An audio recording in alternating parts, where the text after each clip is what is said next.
Hello, everybody, and welcome to the Max Frequency Podcast. I am your host, Max Roberts, and I have the distinct pleasure of being joined by my buddy, Logan Moore. For the 8th time, we come together to predict the summer Keeleys.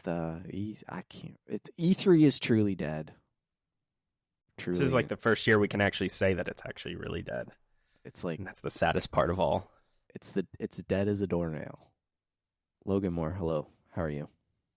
I'm feeling like I've got some podcast rust here that I'm trying to figure out and work through, which is weird because I host a weekly show again now, which is something that I haven't done in a long time, but I'm still trying to get back in the flow of podcasting. But other than that, I'm good. Well, you and I haven't recorded a show, I want to say, since January. We've taken a little bit of a break together from Chapter Select. We'll talk about that. But also, you just got off of a week-long vacation, a.k.a. a honeymoon, because you got married. Welcome to the club. I did. Thank you. It's been a whirlwind. I'm glad that I don't have to plan a wedding any longer, but there's the whole part where I have to now move the rest of my stuff into where I'm living now, and then I have to set it all up again. And so I'm just wondering if there's going to become a point in time where things will actually slow down to some degree. They do eventually. And be thankful at least you're just moving one person's things instead of an entire family's.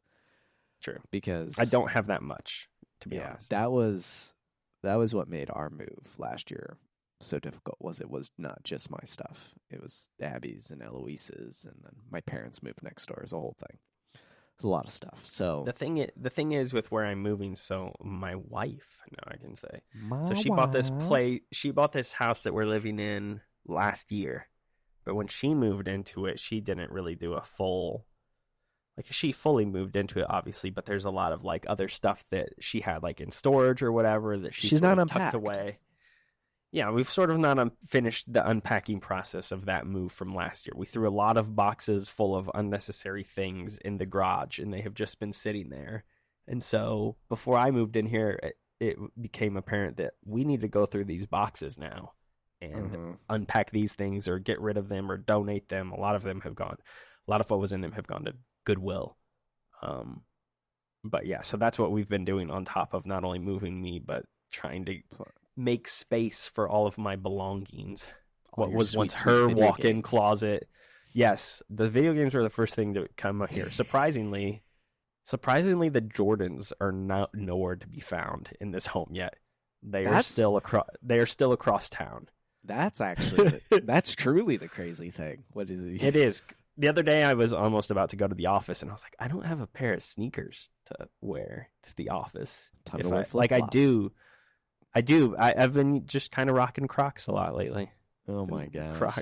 I'm truly embracing the dad lifestyle over here. So I wore Crocs when I was 12, and I was made fun of for wearing them. Now everyone's got Crocs.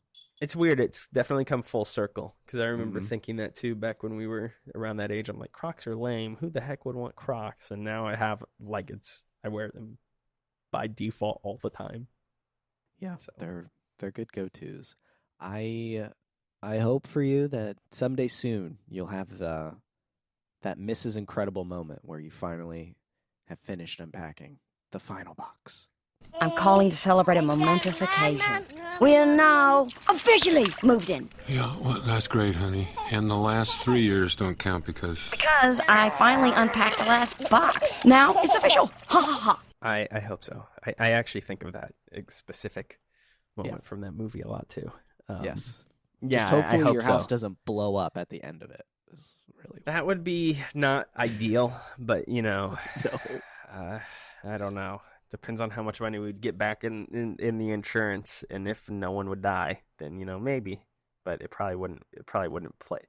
I don't think I could claim the $10,000 to $15,000 worth of video games that I have and get the insurance money back for those properly. So I don't know. It's probably a lost cause. If your policy covers it, I don't know. You might find out. Who knows? You just got to document everything you have. You just have to make sure you know what's in your collection.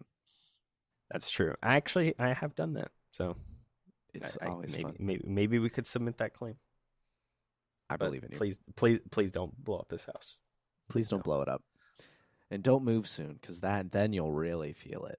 That is the one nice thing, is that I have been moving so much the past 6 or 7 years. Or not so much. I guess I've made 3 or 4 different moves over that span of time.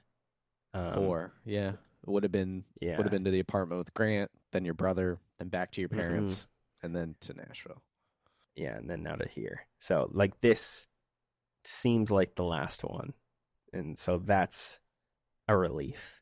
Yeah. Good. But yeah. I mean, we've Awesome. obviously... Yeah, so hopefully that's the end of that. And I shoot all future podcasts from this current viewpoint that you see me sitting at here. So yes, this just becomes the de facto room that I record in until I'm old and gray. One would hope. One would hope. Before we get into our annual predictions and all that jazz, I did want to do a little PSA, a little public service announcement for Chapter Select. Yes, we are still working on the show. But Logan and I have taken like a summer vacation of video games. We did play... We played Metroid Prime Remastered. That episode's in the bag. We've played Castlevania 1. That episode is also in the bag. But then we were like, what if we played other video games? And that's been really nice. It has been. You got the platinum in MLB The Show, correct? Yeah, I did. I think that explains the amount of time. I've played a lot of live service games, which is really what's probably the most strange. Like, I have gone back and played other things in my backlog, like Elden Ring's been the most prominent thing I've gone back and finally played. But yeah, I've played hundreds of hours of Fortnite and MLB The Show this year, and it's bizarre, but I've also enjoyed it. That's not terrible. I'm really happy that you've gone back and played Elden Ring. I know how much you like Souls. Like, that just felt... I've been wanting you to play that for so long. I will say I'm at like a... Sorry to cut in, but I'm at like a weird point in that game now where I could feasibly beat it pretty soon, but I'm pretty sure once you beat it, in order to then like start a new game or whatever, you have to like go to... I don't know, maybe you can make a save right before the final boss or whatever. I don't know how the in-game stuff works, so maybe I'm wrong with this. Basically what I'm saying is the DLC comes out in like 2 or 3 weeks, and so I'm like, maybe I just table all of the like final 5 to 10 hours of stuff in this game, put it on hold, dive into the DLC content, play that, and then go back and do the actual ending of the game. But then I feel like I'll be so overtuned for the end of the game. I don't know. It doesn't really matter, but... Yeah, that's an interesting problem. It's not like you can't play the DLC after you beat the boss? So the DLC is not... So my fear basically is that I know in the DLC you have to beat one of the specific bosses in order to then access the content that is going to be part of the DLC. And the boss that you have to beat is like one of the final ones in the game. So I'm afraid if I beat the game, then I start like New Game Plus or something like that, which is something I kind of want to do. Then that all of a sudden starts the whole process over of it's like, oh wait, I can't now access the DLC unless there's like multiple save files and stuff like that, which I feel like there might be. I would think there is. It can't be a Breath of the Wild situation where you can't manually make the save files in the game though. That's the thing. Come on, From Software. So I'm not exactly sure how it all works. I mean, you can like do Here's some what like you do. You can Back do it some up. like save tricks with it. Yeah, you can like back it up to the PlayStation Cloud or whatever, and then you can re-download your saves and trick it that way.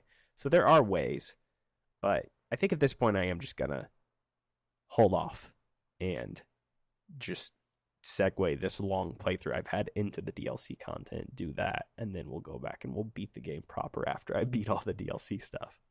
Because why not? A bad idea. But that will probably stretch this into a 140 or 150 hour playthrough of this game. So that's a lot of time. It still is giving me those, surprises where I'm like, where am I? Like, I'll just show up somewhere and like how did I get here? What is going on? Because there's like these like teleporter things in the game. Yeah, there's elevators. Yeah. Yes. It sounds like a crazy game. I I played the most Max games possible, called The Last of Us Part 1 and The Last of Us Part 2 Remastered. Platted those. Those are some Max games for sure. Yeah, and it was a perfect back-to-back because I timed my Part 1 playthrough right before Part 2's remaster launch on PS5. So that felt really good to play through those games yet again. And then I finally played The Great Ace Attorney 2 Resolve and beat that. You have been playing those. I know you've been talking about those to us a lot lately. Yes. So the Great Ace Attorney games are truly a duology. It's almost like you know how the Daniel Craig Casino Royale and Quantum of Solace are essentially the same movie. Like they pick up right where each other left off. It's kind of like that. Like the Great Ace Attorney games, the ones where you're in ye olde England. It's essentially one game, not two separate games. But I did take a year break between them, so there was like a little bit of catching up in the middle. But the way the overarching narrative builds is immaculate. So that game was great. And so now I've only not played, I guess, 3 Ace Attorney games. I have not played 5 and 6, which were the 3DS ones, which are now on modern consoles. And then I have yet to play the Investigations game, which is like the third-person-y point-and-click adventure. That's like one of the like spin-off games. It's also one of the most expensive, but I got it for Christmas it last year, so you we're did. okay. Was that your gift to yourself? Pretty much, yeah. I had some cash, and I saw this really clean copy at the store, and was like, I got to do it. I got to get this, because it was the last one I needed to have all of the DS games. And so which one is it? Miles Edgeworth, Ace Attorney Miles Edgeworth Investigations. And so that game has a sequel that came out only in Japan, a lot like The Great Ace Attorney, which was only in Japan until they translated it. So fans are kind of hoping now that everything is ported to modern hardware and has been translated, like Investigations is technically all that's left. So some people are hoping that will happen. Some people are just hoping that, Ace Attorney 7 will finally come to pass. I'm fine with whatever. Just more Ace Attorney. When was the last one of those games made? I mean, it's like not... a new one? The last new one? Did they release one on Switch, or was the last one for... Last one would have been 3D. Would have been The Great Ace Attorney. Those were, I think, the most modern, like, current releases. The last Phoenix Wright game was 6 on the 3DS. And then since then, they have been porting trilogies, essentially. Trilogies and duologies. So it is... it's good to finally have those. And then also, I just beat Federation Force, which obviously we'll talk about on its own episode, but I finally got through that. So that's all I'll say about that. I stayed up last night playing it for a little bit. So yeah, hopefully I'll meet you there and we'll record that episode soon-ish. Yes, that's next on the docket. And then I think I'm going to jump into Tears in the Kingdom after I finish Animal Well, which is... I told you that I think that's another one I want to do. Because, I mean, it's Zelda. I played like every other Zelda game. Exactly. Somehow I have not played that, which is just It came out the week I moved. There's no way I was playing it. It's been a very busy year. But I've tried to turn this year into the year of me revisiting these very long open world games that I have previously not played. So, like, Elden Ring is pretty much off the docket now. Tears of the Kingdom is another one. I keep telling people this, and people are like, why do you want to do that? And, like, I want to play Starfield. I want to go back and play Starfield. I really enjoyed the, like, 20 to 25 hours I played of that game. Like, that's the thing. I liked what I played. It was just I naturally fell off because I had to start focusing on other things. Right. So I want to go back and play more of it. Would you start over or just pick up your save? No, I think I'll just pick up where I was at. Okay. Because it wasn't that long ago. I mean, it was less than a year ago. I was playing that game up through like October or something. Last year. Yeah. Yeah. You definitely have had a lot of open world RPG kind of games on your list. That, Elden Ring, Red Dead, Zelda. So I was gonna say Red Dead's the other one too that I have. Yeehaw, cowboy. There. I showed my dad the house building song the other day, which I don't know if you're familiar with that, but you'll know it based off that name, I know. The one thing I will say about Red Dead that has given me a little bit of like relief is that my thinking with that one has always been like, I have to play Red Dead before Grand Theft Auto 6. Otherwise, I don't know if I'll ever get around to Red Dead, Uh-huh. And luckily, the other day, Take-Two or whatever was like, oh, the GTA 6 is coming out in fall 2025. It's like, okay, cool. I have another 6-month buffer or whatever. Because originally I thought that game might have been a spring game. Spring 2025. And so now that it's fall, it's like, okay. I've got a little bit longer than I thought I may have had originally. So that's good. It is good. That game will be a big one. And speaking of big ones, I don't know. That was a terrible segue. Let's talk about how big of one failure of a. Never mind. I can't carry this. I can't save that one. Before we dive in to our 2024 predictions, per tradition, we must review how terrible we did last year.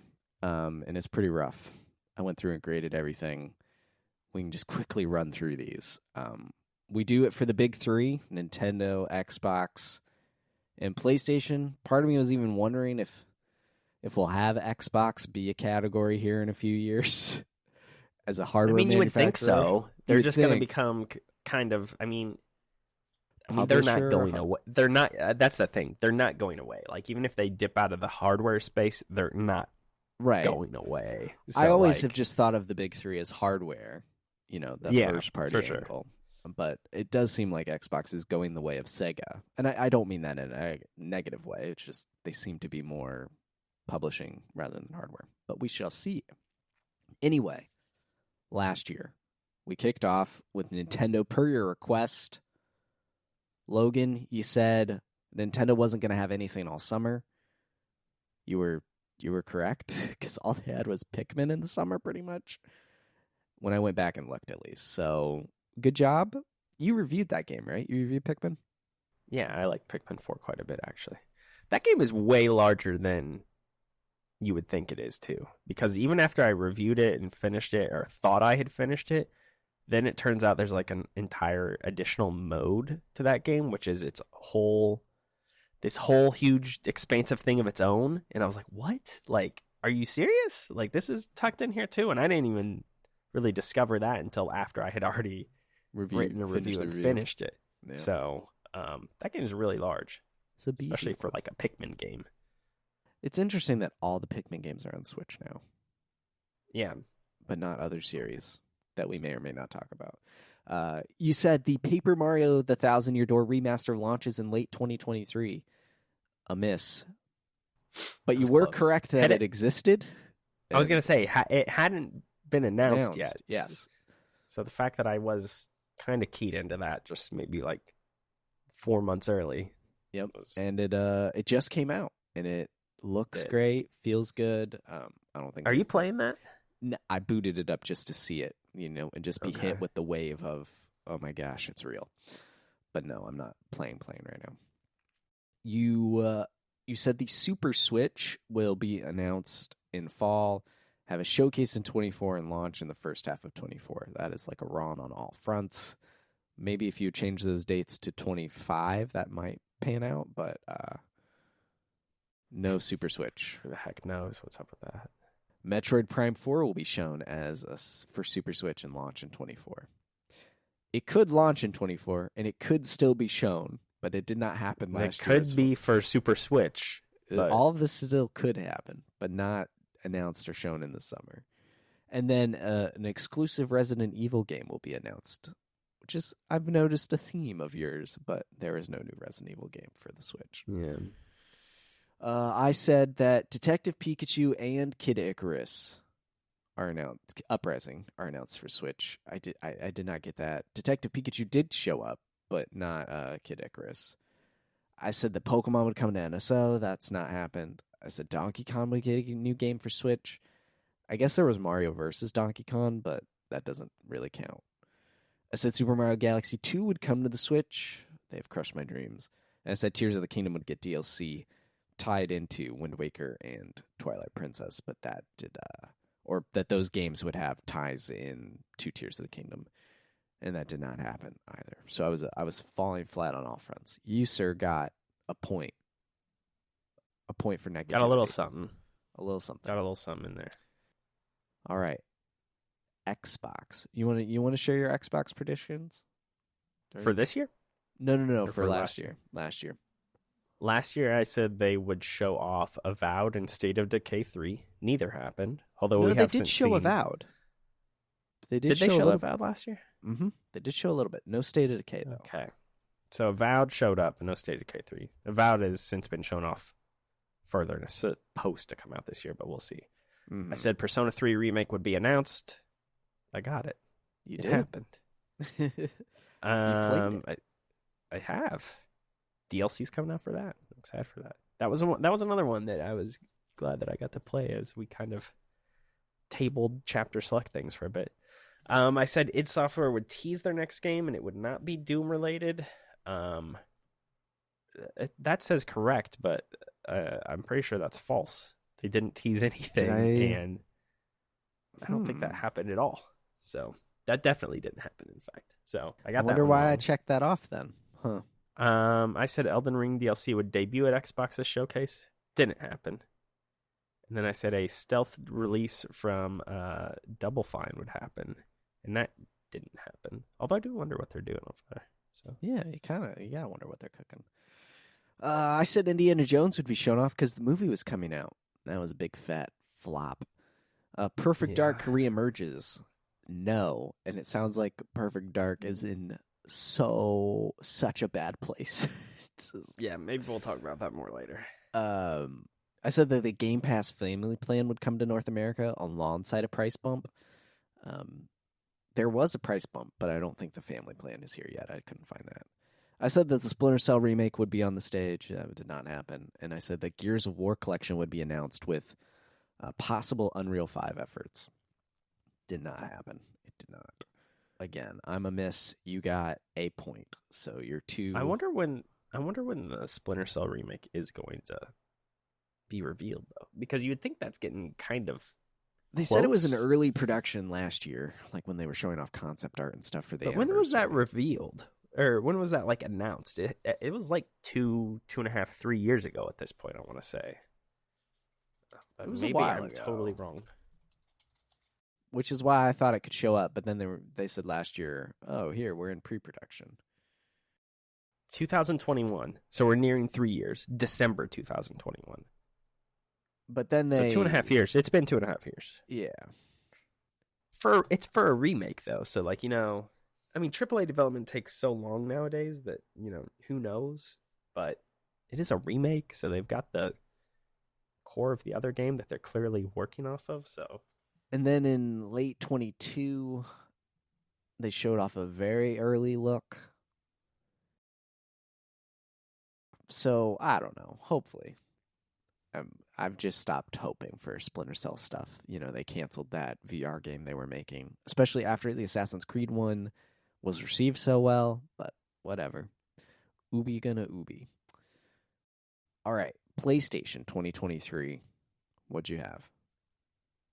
So for PlayStation last year, I had The Last of Us Part 3 would be announced. Just straight up didn't happen. Nothing. I said Marvel's Wolverine won't be shown off, but it will be mentioned. It didn't even get mentioned. Well, I mean, technically, since then, we've seen more of it than they ever. I mean, we have. It didn't happen there. I said Final Fantasy VII Remake Part 2 would be shown and would get a 2024 window. This all happened, but it happened at KeelyCon. So all of this did end up happening, just wasn't at a PlayStation event. Ghost of Tsushima 2 would be announced. Didn't happen. And then I said Blue Point Games would reveal their next remake. That didn't happen. That's got to be close, though. One would think. I said, this one probably hurts the most. I said The Last of Us Factions game is properly revealed, and it launches on PC day and date. That game has since been canceled in its entirety. The Last of Us Online. I said Twisted Metal game is revealed to coincide with the TV show. That didn't happen. I said PlayStation Studios yet another one though. to note there, that game reportedly got canceled behind the scenes. Yes. And then PlayStation Studios team is making a major PSVR 2 game. No. How is that a no? Like, that's what's crazy to me. Yeah, that it shouldn't is be a no. It should be that should have been a slam. How are they investing that much R&D and marketing and all sorts of other time and energy and costs into that device, and then they don't support it? It's so bizarre. It's weird. Whatever, though. I'm so frustrated. Take an L on this. Realize that you failed. Reallocate that money to handhelds. Let's do it. Come on, it's time. The handheld scene is finally back. Well, they did. They made a handheld. I know, and that was clearly, and that thing flew off the dang shelves. So you got to think internally right now. They're like, all right, it's time to make a dedicated handheld. Once again, you would think with all the deck stuff, the rumors of Xbox, all these PC handhelds that are just flooding the market, it seems. You would think that Sony would be like, yes, all right, maybe we can enter this market again with the PlayStation Portable Vita 2. I said a new Uncharted game is revealed from San Diego team. That did not happen. And then I said Spider-Man 2 gameplay was shown off, and they confirmed there was co-op. That did not happen. But, again, we do know that there was a co-op Spider-Man game in development. There was something. I still don't know what the heck that was. It was a very high-concept trailer, clearly, that was leaning into Spider-Verse, vibes.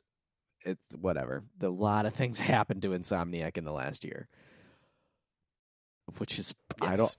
Which is I'm just gonna say I don't have any predictions from them. So, well, I was gonna say not to guide your own podcast here, but you want to just start here with PlayStation and what happened.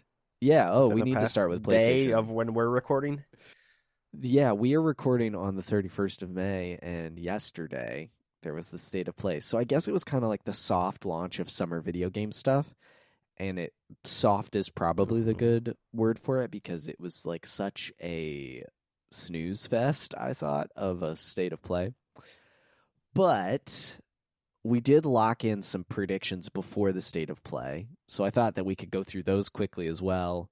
We already know if we're right or wrong. And then talk loosely about the State of Play before diving into our other predictions. So, Logan, what were your 5 predictions? Do you have them in front of you? Yeah, I do, actually. I just went and found them. Okay. No, I just went and found them. I said that there will be only one newly announced Sony first-party game at the event. I'm correct. I think that's correct. It was just Astrobot. Yep, you are correct. So I got it. I got one. Starting off on the right foot there. I said a goodbye message from Jim Ryan would play, and then would be followed by Herman Hulst saying, "Hello, I'm your new daddy."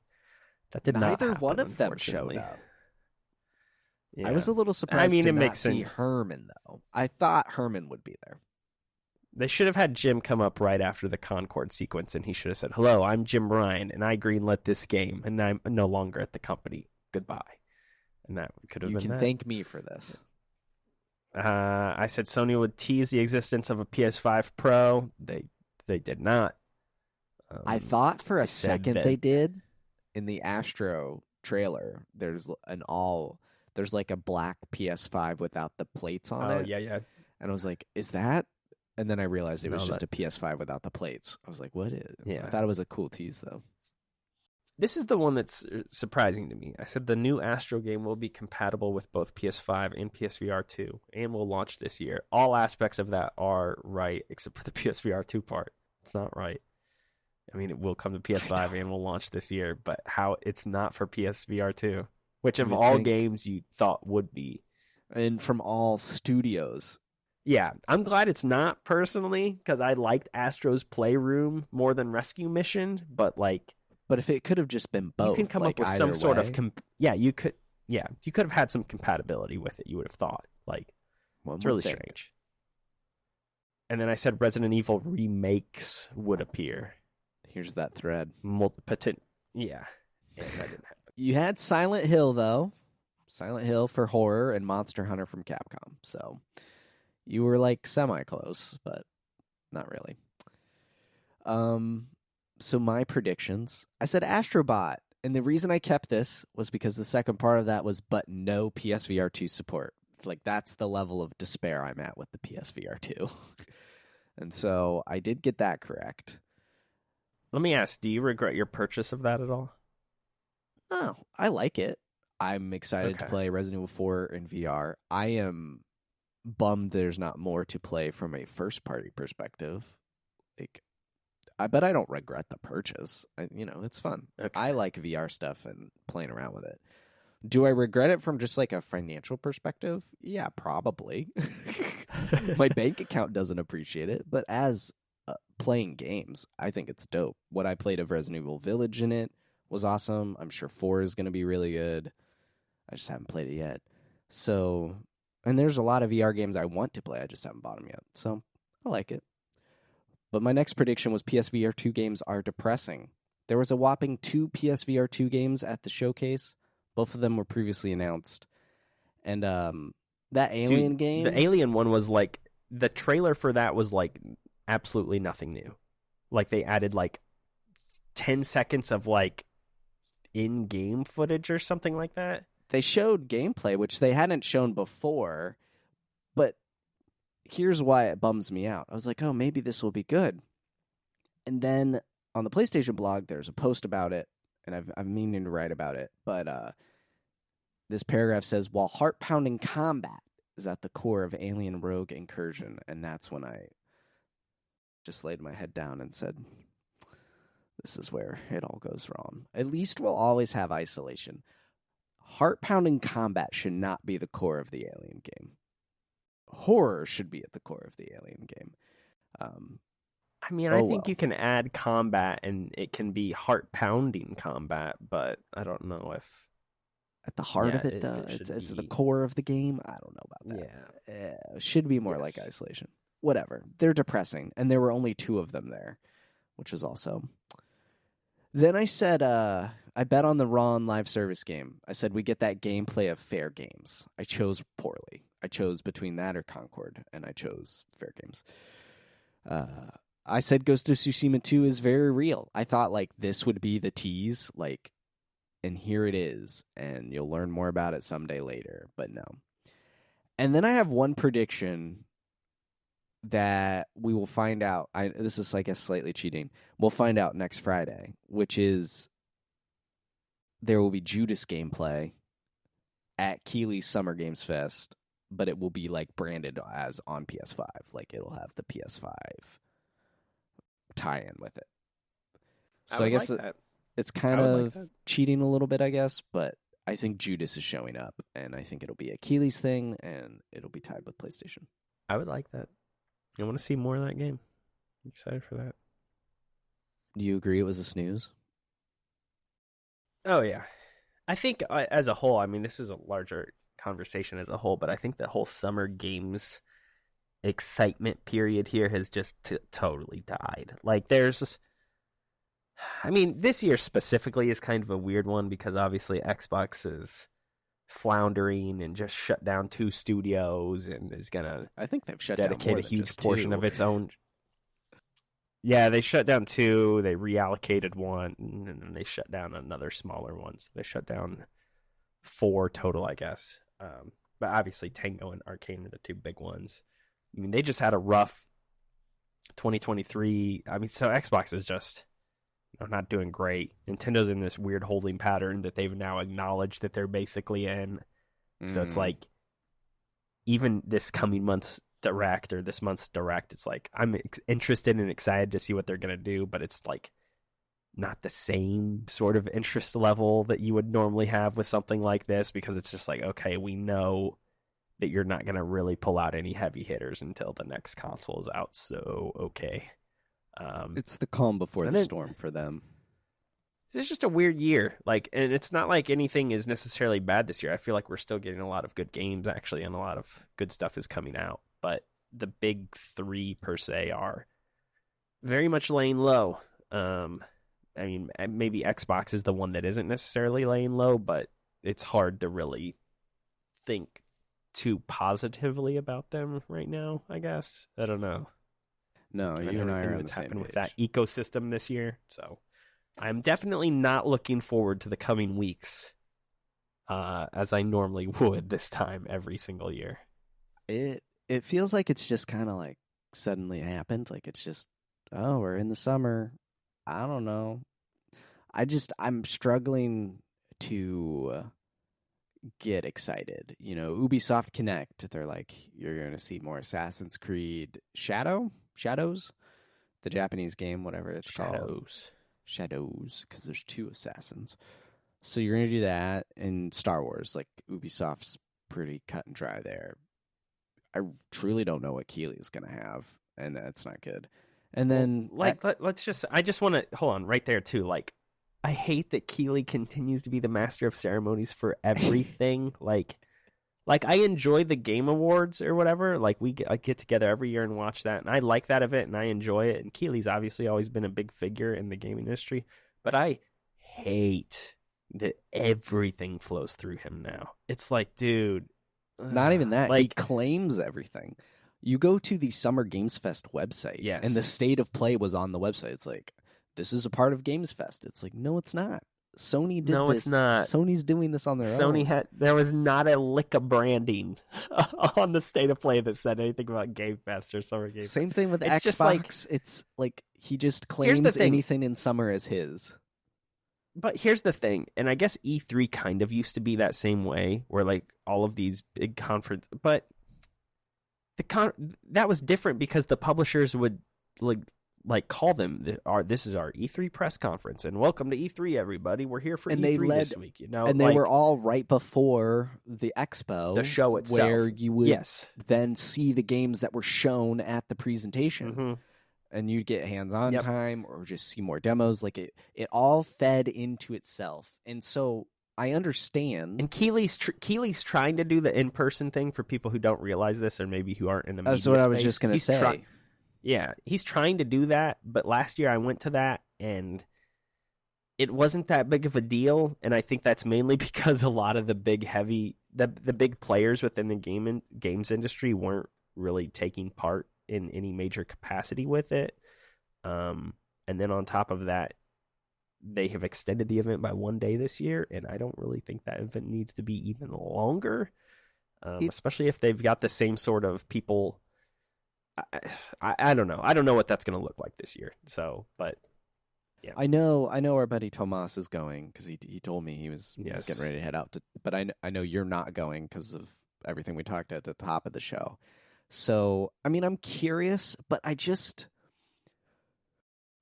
Keighley has the most potential to surprise me because I really don't know what to expect from his show this year, and I just don't have high expectations for it. He usually gets one thing, it seems This like, that is very well. The biggest reveal of my entire life. He usually gets one thing that seems like it's like gone under the radar and that no one expected him to have. And so that's always kind of exciting. But other than that, like even with his event now, you know, he's already dropping teases. Come see this game at Summer Game Fest. We'll get a look at the next entry in this series at Summer. You know, like he kind of drops these teasers before it, and it's like, I don't know. Like the past couple of years, it started to feel like all of his stuff is more of a commercial, and all these things are commercials at the end of the day. Like we're consuming products or whatever, and yeah, I don't know. I just don't like that it all flows through Keighley, I guess, at the end of the day. Yeah, I'm not a fan either of that. Do you think Kojima or Druckmann show up, as is like a soft tradition for him, where he says, and if Druckmann shows up, does it leak the day before?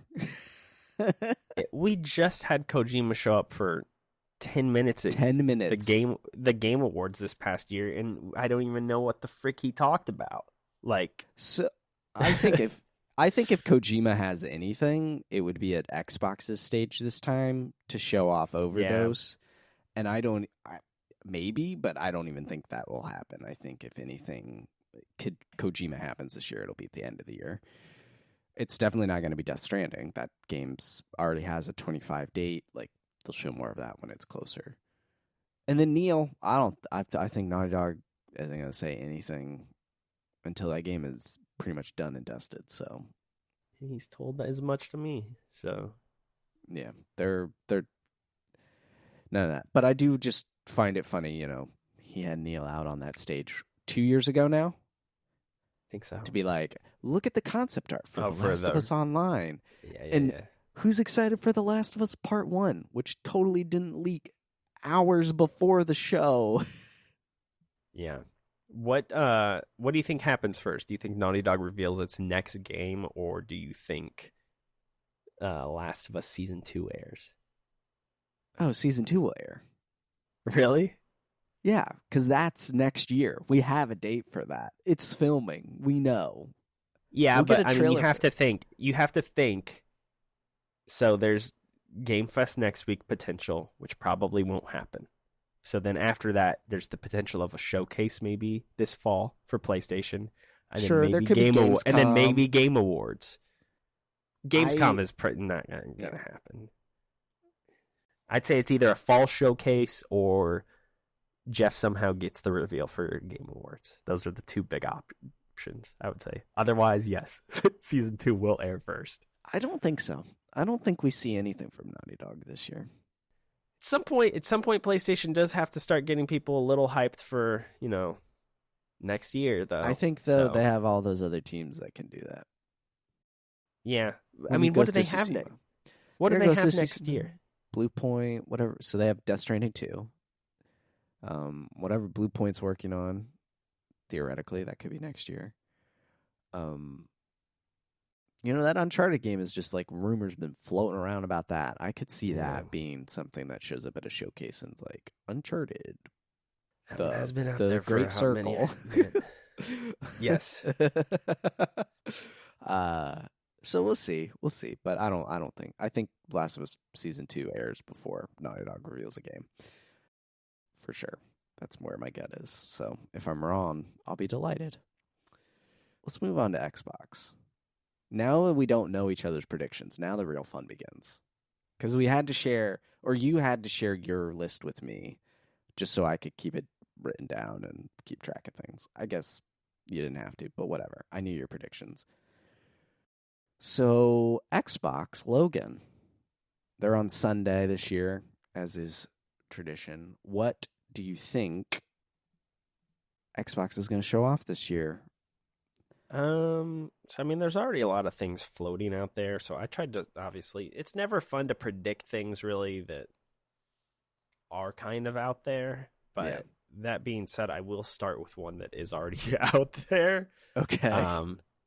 But I'll mainly predict like when it's releasing. And this is funny because it kind of piggybacks off the one from last year where I said id Software would reveal its next game. It won't be Doom. Now I'm going to say, no, it will be Doom because that's what all the reports are saying.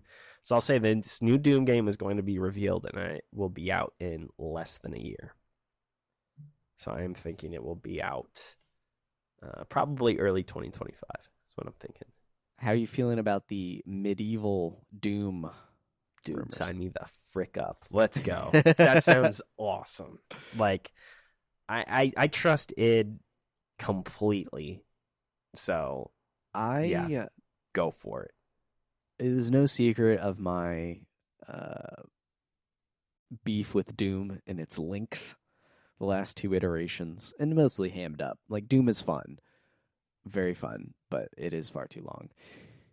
And then, obviously, all of the stuff that happened with, is it Mick Gordon is the composer of Doom 2016? Yes. That Mick whole Gordon. thing with Marty, who's still at id, as far as I know, that is... I mean, he's like the boss over there, yeah. It's embarrassing and a sham. That needs to change. So, like, I have some issues with id itself now, and Microsoft, I suppose. I have a lot of issues with Xbox executive leadership, and I know you're upset with them too, in particular. So, but outside of that, just Doom Medieval as a concept, sure, why not? We've sent a space marine to Mars to fight demons from hell. Why not send him through time or into a medieval setting? Whatever. That seems goofy. This is being pitched as like the Doom prequel. It's called like Doom. Internally is supposedly being called like Doom Year Zero or something like that. I think no. well, here's the thing. This is the reason why I like it. If you played Doom Eternal, it talked about all of this stuff that was like the history or the roots of the Doom Slayer and like what he was doing before the events of the Doom games and all this stuff. And it was sort of like medieval like. And Sure, so like they're planting I the can seed. already piece together in my mind like, oh, this is what they're going to lean into and they're going to tell that story next.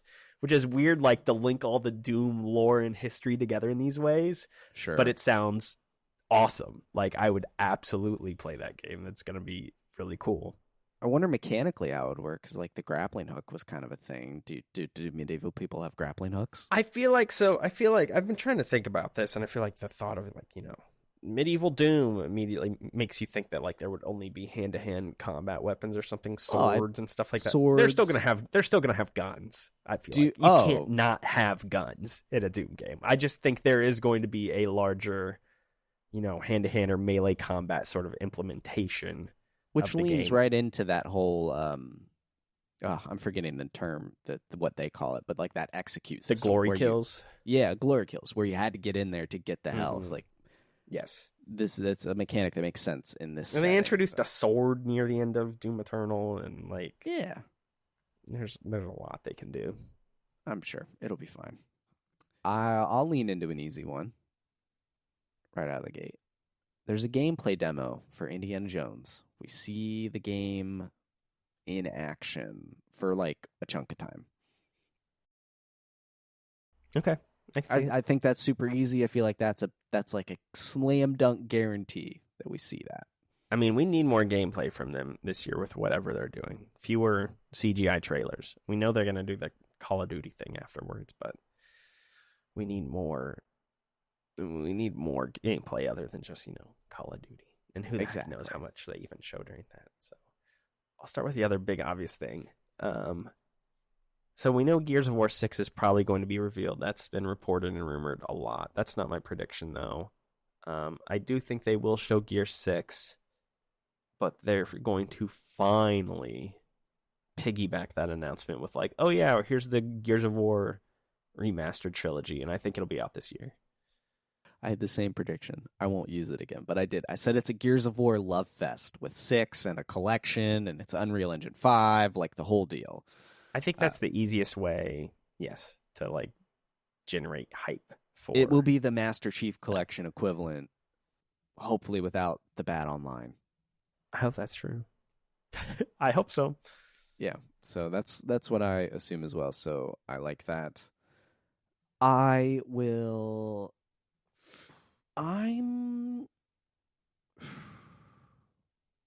The Outer Wilds. Gosh, what a terrible year that was. The Outer Worlds 2 reappears. We see that in motion. It's moving around. Maybe get a window. The Outer Worlds 2. And then once that game comes out, they'll announce that they're shutting down the studio. There you go. That would be a good one for them to actually show right now, especially when, you know, the Fallout hype is so high. I know it's not Fallout, but it's like Fallout. I mean, it's literally made by the creators of Fallout too, so it's like, yeah, like that one. It makes a lot of sense to show off right now. I thought so. I think it's way more likely than that Clockwork game. Yeah, that they showed last year. I've actually been wanting to go back and play that game. I have like a distinct desire to play all of those like Fallout, Elder Scrolls style games right now. Like that's why I want to go back and play Starfield. It's because I've been playing New Vegas on the side on my Steam Deck, and I've been loving it. I'm like, I want to play Starfield, and then I play Starfield, and I'm like, I want to play The Outer Worlds. I never finished that, and so I don't know. Something about that genre right now is just really hitting with me. I'm really enjoying it. So thanks, Jeff Bezos. Probably because I took such a long period. I mean, that I used to play. I know you did those games so much back in the day. Like that was like the main type of genre. I played those open world Bethesda RPGs. We had more time back then. We did. I've just not played any of them really since Fallout 4, which I dabbled with, but that was again, or I didn't just dabble with it. I played it a lot, but again, that was 9 years ago. I think at this point, 8 or 9 years ago. when it released. So there's a desire there. All right, my next one for Xbox. I think Perfect Dark is going to be completely MIA. I don't think it's shows up. I don't think it's mentioned. I don't think it's anything with this game. I don't know what the frick is wrong with this game, but like everything that comes out about it sounds not great. Yeah. So I guess we'll see. That's one that they should absolutely show off at an event like this, because that studio got established so long ago. And then not only that, but they revealed that game, I want to say, like through 2 or 3 years ago now, with that, like, you know, reveal teaser. And it's like, that one should show up here, like, without a doubt. But will it? I don't think so. And that's crazy to think. It was announced in 2020 at the Game Awards. And that's it. That's the last time we heard anything specifically about it. The initiative, the studio, was launched 5 years ago in June of 2018. I actually think this could be the next studio they shut down. I would not be shocked, but I think you have to let them release the game. Like I don't think I think they might pull like a Disney and write it off. I don't think they can do that. I mean, I guess I wouldn't be shocked, but that seems also crazy to me. I don't know. They have to. Like Crystal Dynamics was brought in at some point to assist, and I think Crystal was just sold from Embracer. They're still owned by Embracer or something. Yeah, they were like restructured within Embracer, and Embracer is now like 3 companies or something like that. Yeah, it's silly. I don't know, man. I think the initiative is like heading for the chopping block, which is just bonkers, and I've lost all hope in Perfect Dark seeing it like come to fruition. So I agree with you. It will not be at the show in any capacity. I think the crazier thing to me about this studio, the initiative, which was formed in 2018, so they've been around for 6 years now, and they have not shipped a game, is that it was pitched as like this, you know, big marquee studio within Xbox, and like, well, we're hiring the best devs, and we're gonna root this studio in a place where, you know, developers live or whatever. Like, I know that they like intentionally put it in like Santa Monica, because they're like, this will allow us to get talent from the Naughty Dogs and the Santa Monica studios and these types of studios that are already rooted in this part of the world, and like, this is great, and this is a huge opportunity for us. But like, to my knowledge, like, they're still like, I don't even know if they've got 100 people at this studio. Obviously, they've partnered up with Crystal Dynamics to make this game. And so, like, my biggest questions surrounding this studio are less tied to the studio itself and more just like, what the heck is Xbox doing? Like, I don't think they can manage. I don't think they're good at managing studios at all. And the fact that Matt Booty continues to have a job and get insane bonuses and promotions and stuff like that when this is the state of your studio group, like, bewildering to me, to be honest. Like, it's wild. I fully agree. I cannot believe the state of not only the initiative, but just the rest of Xbox's studios and teams. That's a little stunning to me.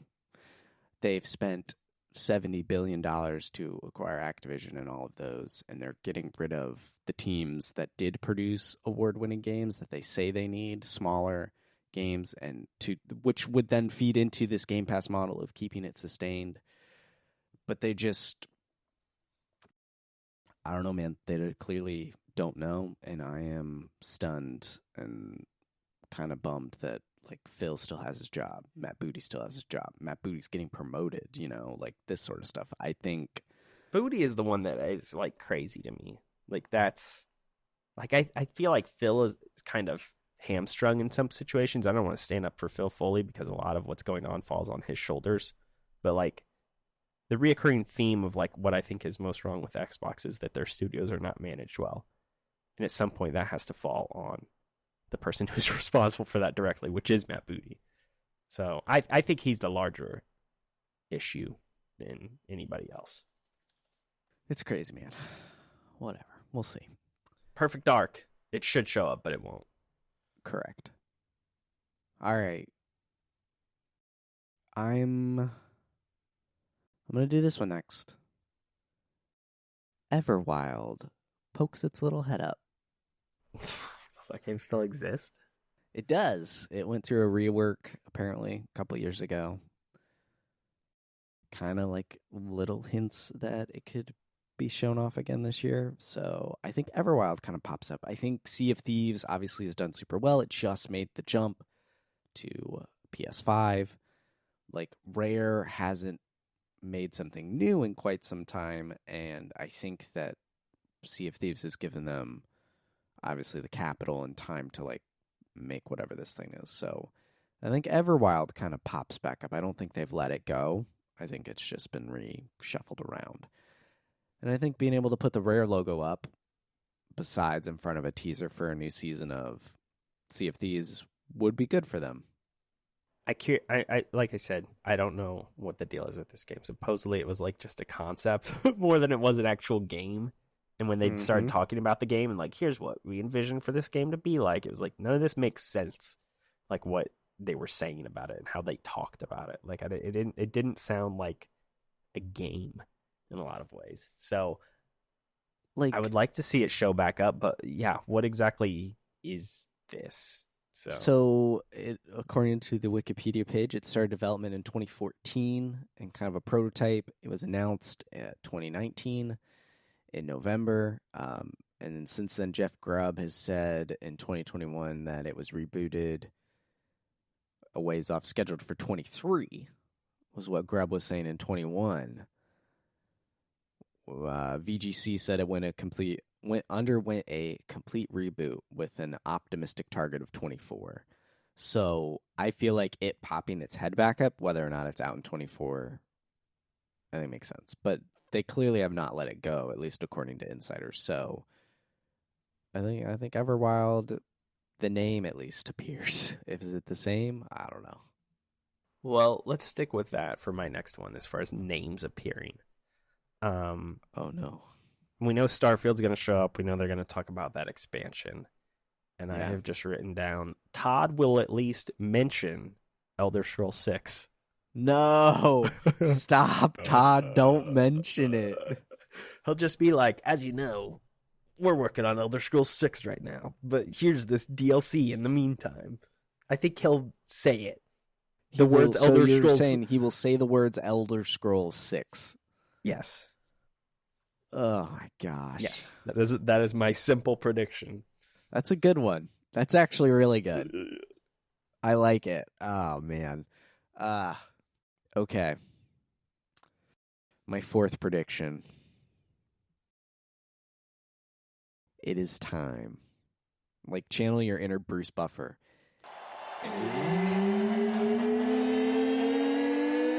It's time! Banjo game announced. No. Phil, here's the people. And Microsoft would totally do it, where they're just going to announce it. They're just going to say a banjo game's in the works. They may even give it a name. We're not going to, I'm not saying we see gameplay. They're going to say that there's a banjo game because Microsoft needs a lot of goodwill, and a banjo game could help generate that. Sure, they'll shut the studio down after the banjo game comes out, but banjo will come back. Who do you think's making it? I don't know. They could have hired it out. Who's making it internally? I do find it quite funny, though. I do not think it is Toys for Bob, but I find it hilarious that Toys for Bob left Activision, and they've announced a partnership with Microsoft, who is going to fund or publish their next game. That is very funny. That's some Bungie leaving Microsoft, getting in bed with Activision kind of energy. Okay. I kind of understand why they would want to do that, though, because it at least prevents them from ever having to be a Call of Duty support studio ever again. Until, which is what I think. yeah, they're no, trying I to get it. They avoid. didn't want to make Call of Duty maps. Like, I totally get why they left. I just find it funny that they're back. It is somewhat funny. I will agree with you. But man, it's I don't know. When was that Phil quote about "We hear you, Banjo fans"? I don't know. I don't know. He said it. I mean, who cares what he says at this point? To be totally True. honest. But yes, he did say that at some point. I just can't remember when it was. It was December. Okay, December. I couldn't remember I'm if it was in telling the you. past year or what. Yeah, it was 6 months ago. I'm not looking for like, and here's the whole game. I just like, I feel like this type of announcement would happen to help garner goodwill, get people excited, and then, go from there. Maybe it's just a Grunty's Revenge remaster. I mean, sure. I'll take anything at this point. Just, Anything? Be careful with that. I think the last time I people mean- said anything, we got nuts and bolts.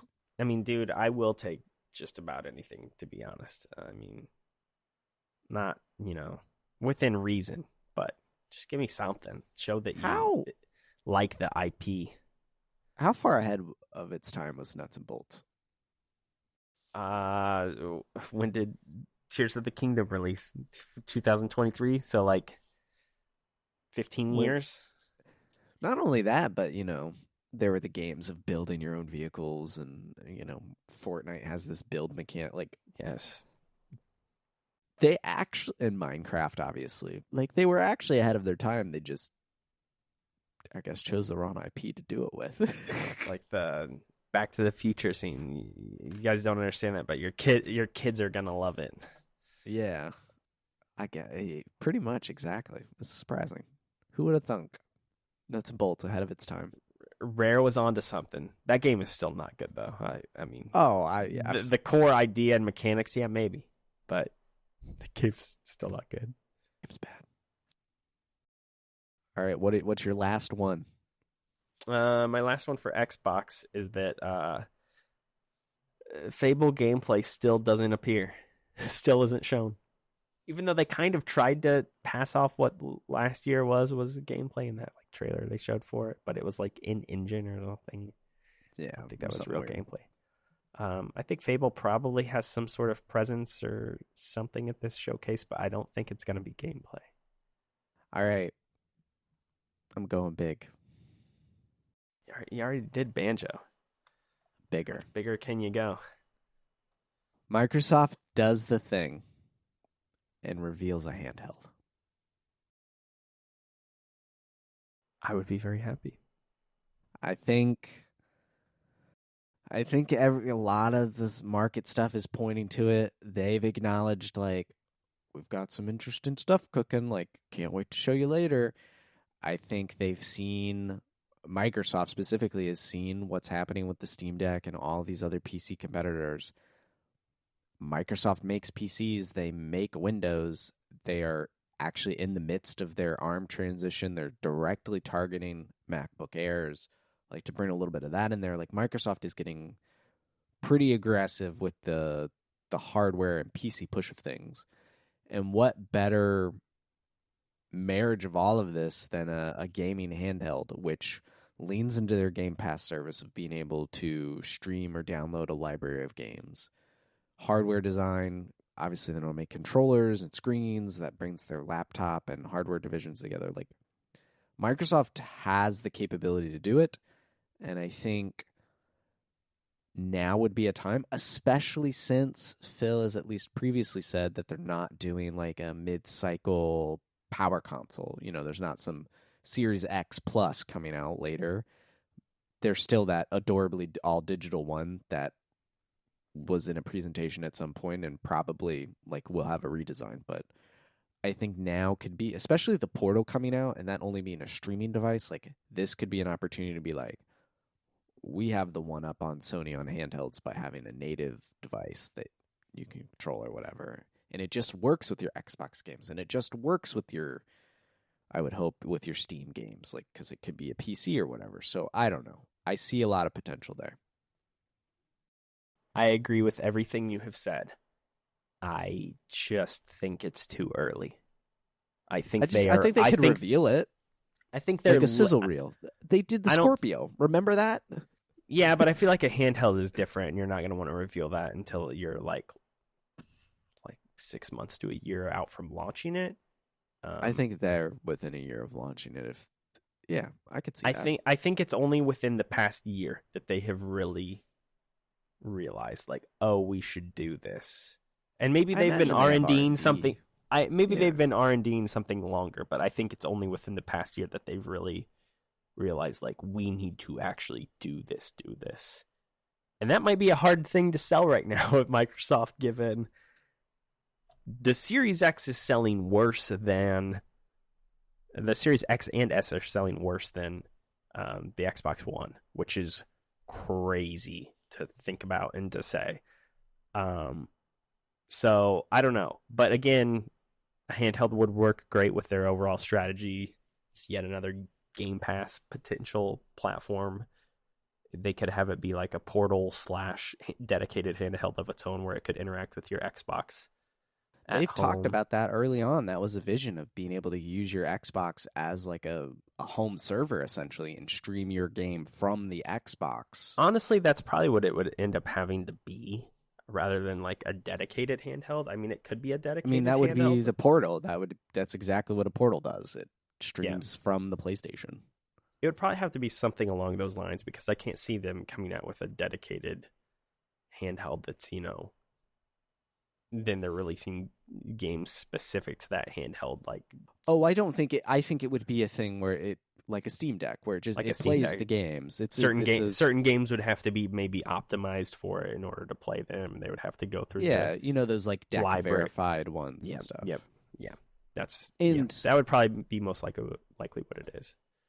And what's on Game Pass, but a huge back catalog of first-party Xbox games that run from an Xbox, a 360, and an Xbox One. Like, all of those could run on a Steam Deck-like device, and then you could stream Series X stuff to it, or, those games also come to PC, so they can be scaled down as needed. So it makes sense given the kind of the current landscape. And the Steam Deck's been out for 2 years?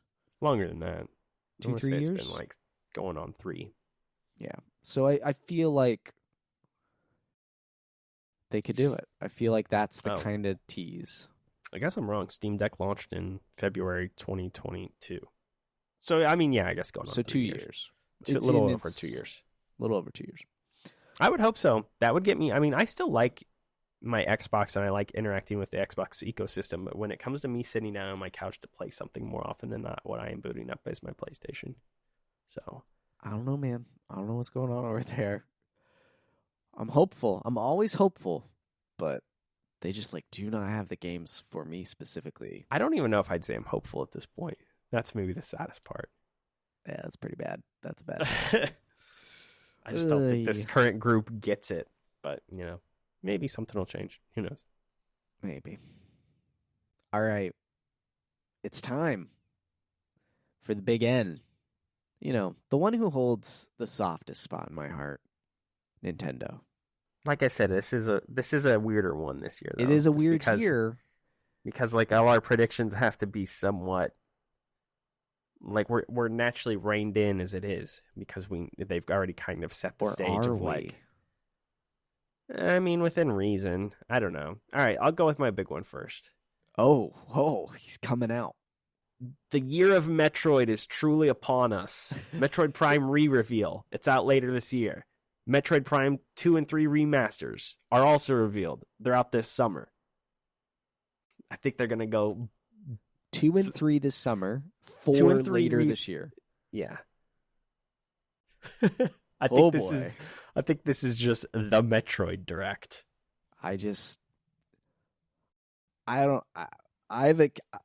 I've mentally just set my brain to Metroid Prime 4 as a Super Switch game, or Switch launch title.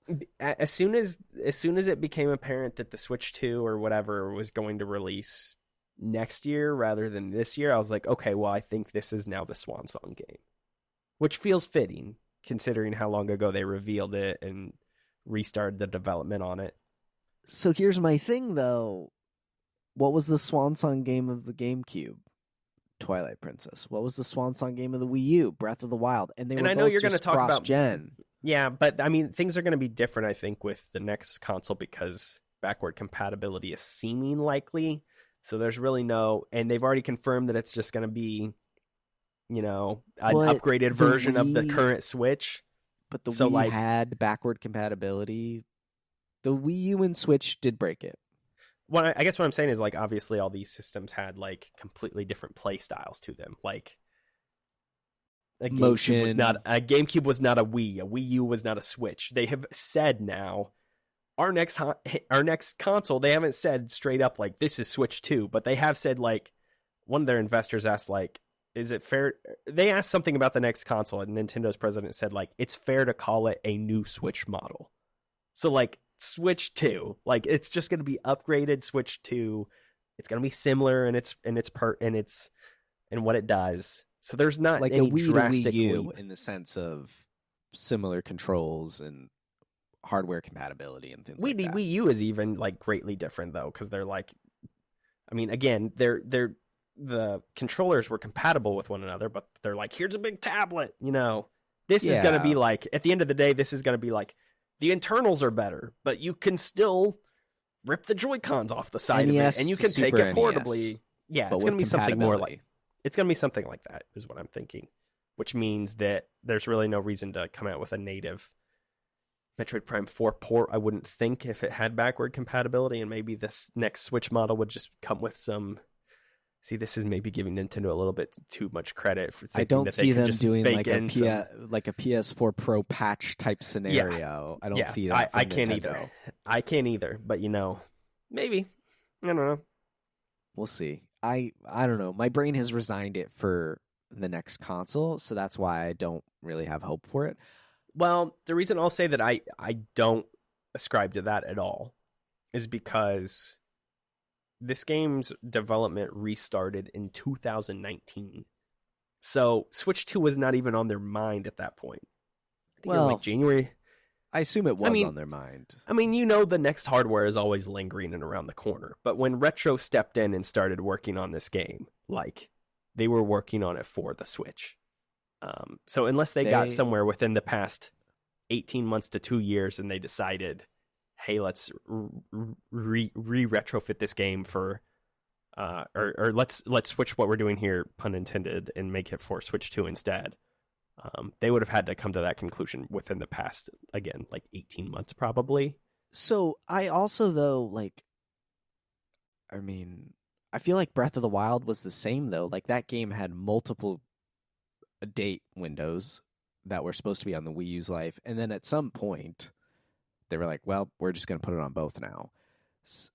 And I get that they were more desperate in that window. They needed a banger out of the gate for the Switch to help propel it out of this Wii U darkness. But at some point within the last 5 years, so they announced Prime Reboot in January of 2019. So it's been 4 years, total reboot in the hands of Retro. They clearly kind of saw the hype of Switch, and over this course of development from this pre-production and hiring, Retro was hiring and I think is still hiring forever on this game. I feel like at some point they're like, we can put this on both. You said it's been 4 years? It's been 5. 19. Is that what you said? Oh, yeah. No, I did my math wrong. It's been 5. It's going on 5.5 years. That's why I think it has to come out, soon. Breath of the Wild was announced 4 years ahead of its release in 2013 in that direct. So I think there's something to be said about, obviously Retro restarted from scratch. So yeah. from scratch. So there's going to be a larger period of pre-production that they probably had to embark on before they started doing anything. But still, yeah, 5.5 years. Uncharted 4 situation where they tried to take what they had and adapt new to it. But even then, what type of game you're making in that sense. Okay, we're making a Metroid Prime game. this is gonna be a shooter. You're gonna have a hand cannon. We're gonna give you missiles. Like it's Put like blast ball in there. Make sure you have team co-op. yes, like the core tenets of like what the game is going to be. At that point, it's just like, what's the story? What are the new gameplay mechanics we can add, and what how are does the it look? locations? Yeah, and so like those are the things you really start to try to figure out. So yeah, I feel like it's this year. I feel like it. I'll just say this. I mean, I know my other prediction is larger, but just like succinctly, like more straightforward, like if Metroid Prime 4 does not appear at this Direct, I will be flabbergasted. I will be shocked. Like, I think whether or not it's a Switch 2 game or whatever, they don't have to necessarily define what its platform is right here, or maybe it could end up being both, whatever. But I think it absolutely appears, like, without a shadow of a doubt at this point. 5.5 years we're going on. I mean, to support it a little bit, I mean, when they revealed it, it was just a JPEG, so... yes. But to support you a little bit, I mean, they did do the same thing with Breath of the Wild, where the E3 2016 was all Breath of the Wild, but exclusively on Wii U. Like, they only showed Wii U hardware because they hadn't shown off NX yet at the time. And so they can show Metroid Prime 4, and one of the predictions I wrote down, I won't use it, but I said Metroid Prime 4 is shown, but no date. Like, they can show it, and it doesn't have to be, they don't also have to say it's coming to Super Switch. They can just show it off. So, and then, whatever later. So, but yeah, you're going whole hog on Prime here. I mean, that would be really good for our other show. I was gonna say, let's do it. Let's do it for Chapter Select. Let's get Come this on, done. Reggie, help us out. Exactly. All right, to kind of go off of what you've said, this might be too big of a time gap for it, but it's Port City this year. The end of the Switch's life will see at least 5 more HD ports. Okay, I'm gonna chime in here with mine. 4 remasters at a minimum will appear in this Direct. Yeah, I mean, we're banking on you and I think 4 of them are the same. I want to stress that that's anything, not just like Nintendo first party. Any remasters. Oh, 4 anything. Remasters Of any sort, yes. Okay. They could be like this classic game from Bandai Namco is coming back. Yeah. Or whatever. Marvel anything versus like that. Or Capcom versus SNK from the Wii. Sure. 4 remasters. Okay, at 4 a minimum. remasters. So that's a little different. Well, I said HD ports. I guess it's the same camp. Port City. I think that you and I generally are kind of feeling like Prime 2 and 3 would count in this camp. Yes. And Wind Waker and Twilight Princess are like the other ones kind of looming. Like that, we're kind of inflating our numbers based off these long-held rumors. I do personally still believe in Kid Icarus Uprising. Like, I feel like that is a 3DS game that could totally make the jump. I could see Fire Emblem Awakening. That was the game that kind of kickstarted this new generation of Fire Emblem. Like, I know they just came out with a Fire Emblem game, which is why I don't think we'll see that franchise right now, but yeah, I think there's going to see at least 5 HD ports of something. So that's my first, and that was your second. So I'll jump right into my second one. Donkey Kong 64 comes to NSO. Okay. Has it not already? No, I double checked. It was a big deal when it came to Wii U Virtual Console, and that obviously just shut down not terribly long ago. I know there's some like rights holdups there, but Nintendo and Microsoft have worked together. They've obviously been able to port it before. What I'm really looking at is this trend of like Super Mario Brothers Wonder, Princess Peach Showdown, Luigi's Mansion 2 HD. I get Mario and Donkey Kong came out, but that's not a Donkey Kong game. That's so weird that they did that remaster. I like that game a lot, and that's a weird one. They're good to me. games. It's just... Yeah. I feel like they need the Donkey Kong game because it feels like all in response to the movie. Like, they're just like, we need to get games with these individual characters out to market. And so I've previously predicted, a new Donkey Kong game, even that Donkey Kong 3D platformer game. but like I've reined it way in. I'm picking the unlikely one and putting it on NSO. Like Donkey Kong 64 will be available for subscription. That's where I'm at. I would like that. I mean, yeah, they've done it with GoldenEye, so it shows. And GoldenEye arguably had even trickier rights issues. Yeah. Mm-hmm. So if they did Nintendo GoldenEye, has they can do the exclusive Donkey Kong. multiplayer rights. That's why there's no online multiplayer on the Xbox. Yeah, I could see that one. That would be a good one. Can I just really quick, a brief tangent? Why on earth does anyone who owns the Rare Replay physically can't play GoldenEye? Why? I don't know. That's a really weird one. I forgot about that. It's so stupid. You have to buy Rare Replay digitally or subscribe to Game Pass to play GoldenEye. Every other Xbox included lets you just put in a disc and then play the digital version of those games. How do you think all this Xbox emulation works? It's not hard, Microsoft. Give people who own the game the license to the game that was included for free with everyone else and make them put the disc in to play it. But this is stupid. Phil Spencer, fix it. Tangent over. I think they're past fixing that. But yes, I do agree. I forgot that was an issue. That's a weird one. All right. What are we on? My third one? Yes, sir.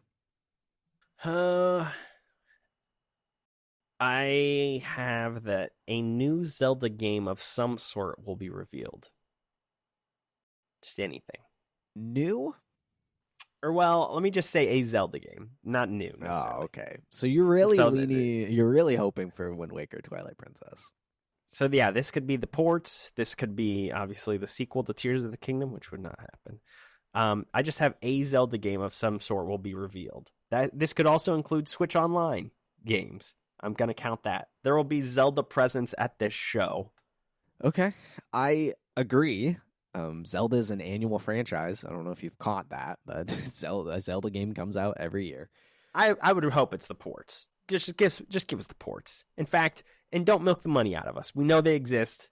Pack them into a single bundle. I'll pay $100 for them or something. Well, come on, let's just do it. Okay. Well, I was saving this for the end, but I'm gonna jump off you right now because it's Zelda related. Okay. The Zelda games for the year are the Oracle game remakes instead of Wind Waker and Twilight Princess. I mean, didn't Capcom make those? They did. Yes, Capcom did make those. So here's why I think it. Besides like a 2-year-old rumor that those games were in the works. It follows the pattern of Link's Awakening coming out after Breath of the Wild, that remake on the Switch. It follows the Triforce Heroes model of reusing the assets and bringing just like an old game up to modern hardware. And those games in particular had very cool interconnectivity. The rumor even talked about bringing the long-lost third game into the mix. I don't necessarily buy into that. But I just feel like that's what they would do because it's so different from Tears of the Kingdom that they would do that. And then the Switch, the Wind Waker and Twilight Princess either never come or come even later. I don't know. So, but I think it's the Oracle games instead of Wind Waker and Twilight Princess. So I'm specifically saying that we don't see those two and we see Oracle games instead. That would be quite the pivot, and it wouldn't be one that I would love, to be totally honest. But I know. I don't think those games are bad, but I want my big AAA Zeldas on current hardware. So even though we use current enough, I suppose, but I want it on currenter hardware. Okay. Currenter. Speaking of currenter hardware, I'll do this one. Switch 2 won't be revealed. Nintendo's already said as much. Right. But Nintendo will say when they plan to finally talk more about it. So they will acknowledge the elephant in the room. I think it would be so weird if they go through this direct and don't say anything. So on one level, I think that will absolutely happen. But also, I think they should just acknowledge it. We all know what's going on. Just say something about it. Just be like, yeah, we've acknowledged that we're working on a new console. Today is not the day to talk about it, but we'll share more this fall. Boom. Done. That's all you need to do. Just say something. I feel like Nintendo only talks about hardware far, far in advance, or like says they'll talk about something later when they're in a position of desperation, or they're not in a position of strength, rather, to change the phrase. And obviously the Switch is selling like hotcakes. So Yeah, I feel like they don't want to talk about it, and they've only acknowledged what they have because it's investor calls and things are coming up and investors are. Well, they also had the, this is Furukawa. We will talk more about the Switch successor later in this physical year. I mean, they've already done that whole thing. So yeah, we'll see. I don't know, but I don't see them addressing it. I think they'll focus on the games they have. Speaking of the games they have, we've talked about it this whole chunk. It's the end of the Switch's life. It's coming to an end. At the end of any Nintendo console, one character always reappears. It's time for a Kirby game. oh gosh, we just had one A couple of years ago. I feel like we've had 10 of them on the Switch. We've had like 2 remasters or something. Return to Dreamland and that other Star one. Allies, I think. Yeah. We had the Forgotten, big, Forgotten whatever Land that or one was. something. Yeah, something like yeah. It's time for another Kirby game. It could be Robobot. That was the one that's super beloved on 3DS. Sure. But like a Kirby game will appear in some capacity. It's the end of the Switch. It's the end of a console life cycle. You have to have Kirby show up. I hope not, but okay. I mean, I guess I don't know. Maybe saying I hope not is too strong or whatever, but you just don't care about Kirby. I just don't care. But yes, that's probably a good safe prediction. The more I think about it, it's easy to just whip those games out. Mm-hmm. All right, I'll kind of stick in the same vein, but very different. Well, this is actually not even the same vein whatsoever. All right, I have just written down. It's Star Fox time, baby. Take that as you will. Take that as you will. I don't know what that means. I will say, to be specific, I just think Star Fox shows up in some capacity. It could be a sequel to even that Ubisoft game. I don't know. But I think Fox McCloud appears and says, all our wings report in, and it's something. Star Fox Zero Remaster. Please no. Nintendo Switch Online, something or another. I don't know. It's going to be something. But Star Fox will A Star Fox 99 kind of game could be interesting. I'm sure they would come up with something zany for that.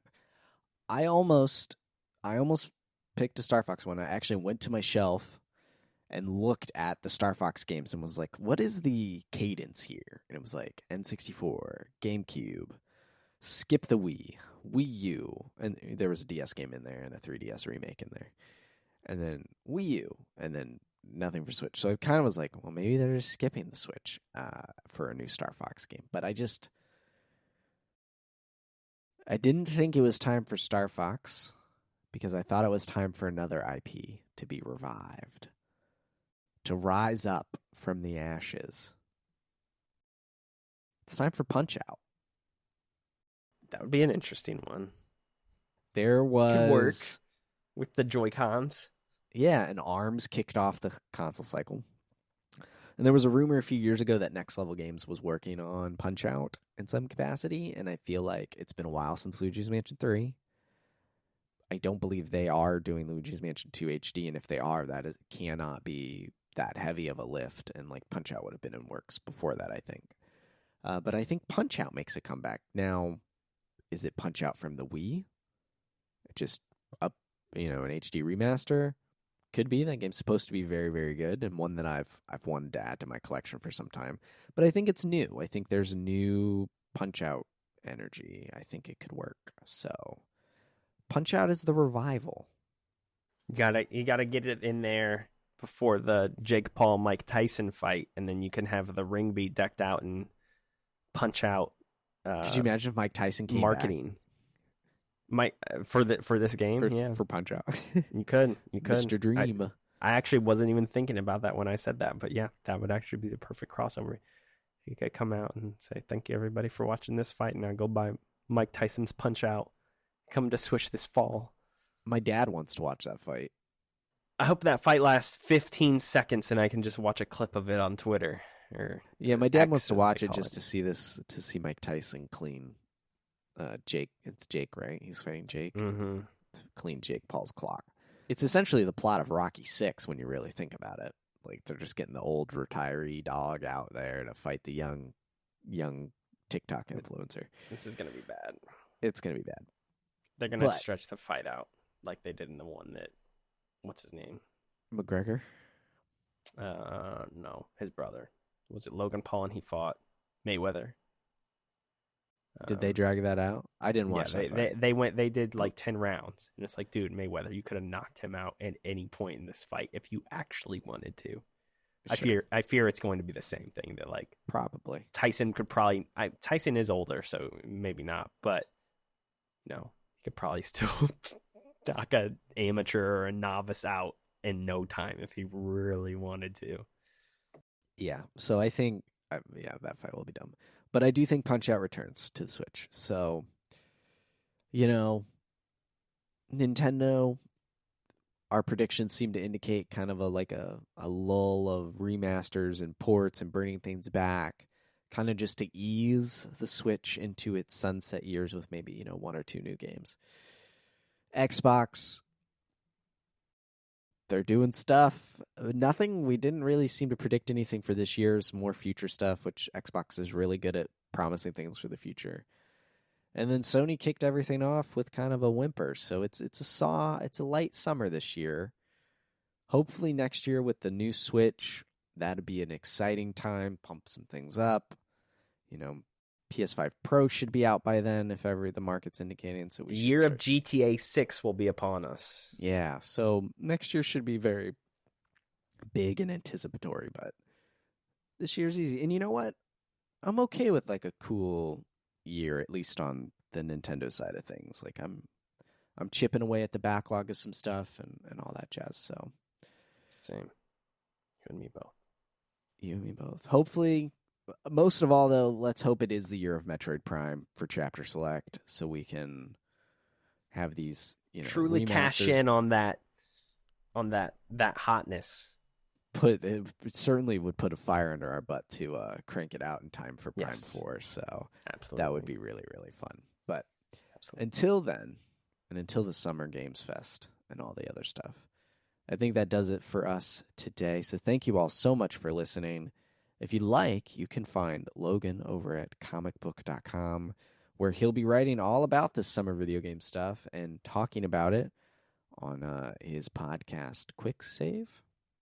Yeah, No, it's Quick Comic Save, Book right? Nation, but our gaming segment or whatever that we do. Comic Book Nation is our larger podcast over there. But yeah, we do weekly episodes called Quick Save, which are all about gaming, and we're going to do dedicated episodes for all of the big showcases that end up happening. So Yes. So go check that out. All Logan's work there. You can see his writing and listen to his work over comicbook.com. And as for me, you can find my stuff over at maxfrequency.net and our other show, Chapter Select, where we bounce back and forth between a series of games exploring its evolution, design, and legacy.